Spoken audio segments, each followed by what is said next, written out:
Hello everyone, आज का topic है फाइलम एनेलिडा। लेमार्क ने सेगमेंटेड वर्म्स के संघ को एनेलिडा नाम दिया। अधिकांशतः एनेलिडा जलीय, लेकिन इनकी कुछ प्रजातियां टेरेस्ट्रियल मोड ऑफ लाइफ भी जीवन व्यतीत करती है। इनमें तीनों जर्मिनल लेयर्स एपिडर्मिस, मेसोडर्मिस और एंडोडर्मिस पूर्णतः विकसित होती है। इनमें सममित्वी द्विपार्श्व या बाइलेटरल पाई जाती है और यह पहले जीव है जिनमें सीलोम पाई जाती है और यह सीलोम साइजोसिलस प्रकार की होती है।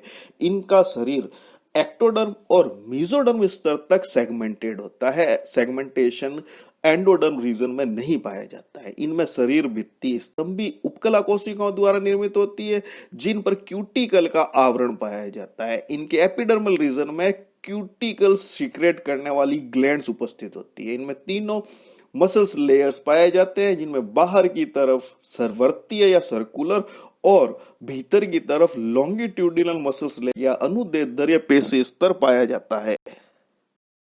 एनिलिडा संघ के जंतुओं में पाचन तंत्र पूर्णतः विकसित होता है। इनमें पाचन बाह्य कोशिका पाया जाता है। रुधिर परिसंचरण तंत्र इनमें बंद प्रकार का होता है और रक्त नलिकाओं में प्रवाहित होता है। इनके रक्त में श्वसन वर्णक हीमोग्लोबिन या एरिथ्रोक्रोरिन पाया जाता है जो कि प्लाज्मा में घुला हुआ होता है। श्वसन प्रक्रिया त्वचा द्वारा या पैरापोडिया द्वारा या सिर पर स्थित विशेष गिल्स द्वारा संपन्न होती है। उत्सर्जी अंग के रूप में एनिलिडा संघ के जीवों में नेफ्रीडिया पाए जाते हैं। तंत्रिका तंत्र में एक जोड़ी प्रमस्तिष्क गुच्छिकाएं और एक दोहरा तंत्रिका रज्जु इनमें पाया जाता है। साथ ही प्रत्येक खंड में गैंग्लिया और पार्श्व तंत्रिकाएं भी पाई जाती है। ज्ञानेंद्रियों के रूप में इनमें स्टेटोसिस्ट और आई स्पॉट्स पाए जाते हैं। यह मोनोइसियस या डाइसियस अर्थात एक लिंगी या उभयलिंगी हो सकते हैं। इनमें क्रॉस फर्टिलाइजेशन पाया जाता है। विदलन स्पाइरल या सर्पिल प्रकार का और डिटर्मिनेट या निर्धारित प्रकार का होता है अर्थात प्रत्येक कोरक खंड का भविष्य पूर्व निर्धारित होता है।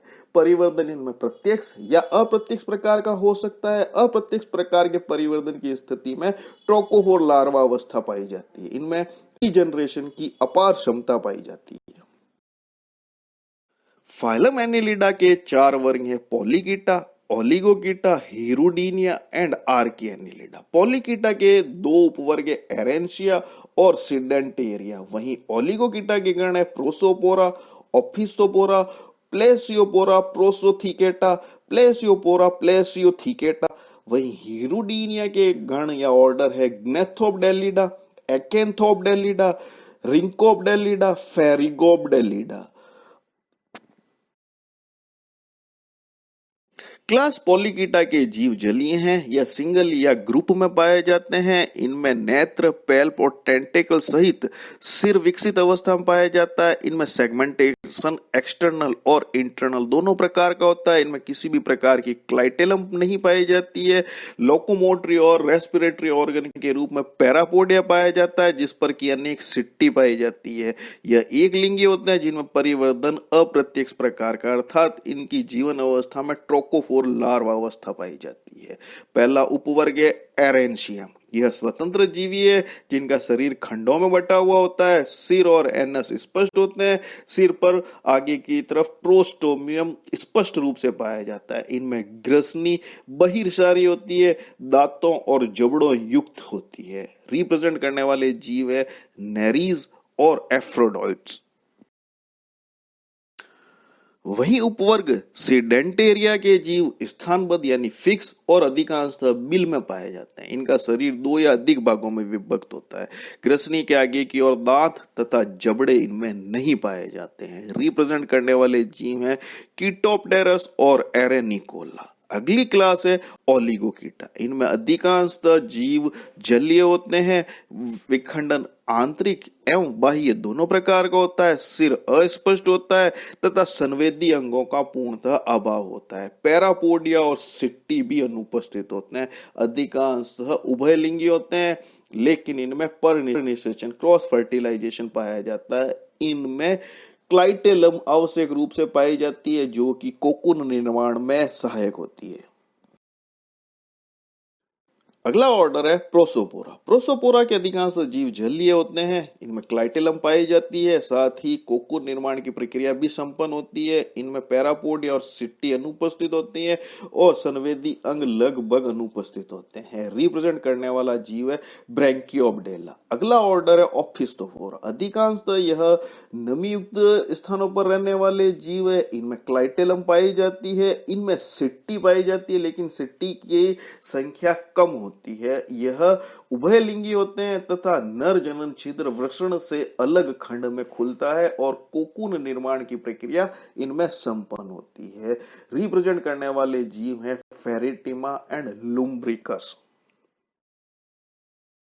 अगला ऑर्डर है प्लेसियोपोरा प्रोसोथिकेटा। इनमें क्लाइटेलम, पैरापोडिया और सिट्टी पूर्णतः अनुपस्थित होती है। अधिकांशतः मोनोइसियस होते हैं। इनमें वर्षण और शुक्र वाहिकाएं पृथक खंडों में खुलती हैं। रिप्रेजेंट करने वाला जीव है एनकीट्रियम। अगला ऑर्डर है प्लेसियोपोरा प्लेसियोथिकेटा। इनमें अधिकांश जीव लवणीय जल या सेलाइन वाटर में पाए जाते हैं। उभयलिंगी होते हैं। नर जनन छिद्र और वर्षण इनमें एक ही खंड में खुलते हैं। रिप्रेजेंट करने वाले जीव हैं कीटोगैस्टर, ट्यूबिफेक्स एंड डेरो। अगली क्लास है हीरोडीनिया। हीरोडीनिया के जीव जलीय होते हैं और अधिकांशतः परजीवी होते हैं। अधिकांशतः फ्रेश वाटर बॉडीज में पाए जाते हैं। इनमें पिगमेंट युक्त वर्णक युक्त शरीर भित्ति पाई जाती है और यह शरीर इनमें समान खंडों में बटा हुआ होता है। इनमें स्पर्शक, सिट्टी, पैरापोडिया जैसे संवेदी अंग पूर्णतः अनुपस्थित होते हैं। सामान्यतः मुख और प्रतिमुख दोनों और सूकर्स या चूसक उपस्थित होते हैं। इनमें वास्तविक दहगुआ पाई जाती है। उभयलिंगी होते हैं। अधिकांश जीवों में अनेक वर्षण लेकिन एक जोड़ी अंडा से ही पाया जाता है। निषेचन आंतरिक होता है। कोकून का निर्माण होता है। परिवर्तन प्रत्यक्ष या अप्रत्यक्ष प्रकार का हो सकता है। हीरोडीनिया का पहला वर्ग है रिंकोपडेलिडा। रिंकोपडेला में बहिर्सारी प्रोबोसिस पाई जाती है। जौ या जबड़े नहीं पाए जाते हैं। इनका रक्त रंगहीन होता है। रिप्रेजेंट करने वाले जीव है पोंटोपडेला और ग्लोसिफायोना। अगला ऑर्डर है ग्नेथोपडेलिडा। ग्नेथोपडेलिडा का रक्त का रंग आवश्यक रूप से लाल होता है। इनमें 3 काइटिन से निर्मित जबड़े पाए जाते हैं, लेकिन प्रोबोसिस इनमें अनुपस्थित होती है। रिप्रेजेंट करने वाले जीव है हीरुडिनेरिया एंड हीरुडो। अगला ऑर्डर है एक्थेंथोपडेलिडा। एक्थेंथोपडेलिडा में अग्रचूसक, प्रोबोसिस और जबड़े अनुपस्थित होते हैं। अधिकांश में पश्च चूसक पाए जाते हैं। इनमें आगे के कुछ खंडों में सिट्टी पाई जाती है। शेष सभी खंडों में सिट्टी अनुपस्थित हो सकती है। रिप्रेजेंट करने वाला जीव है एक्थेंथोपडेला।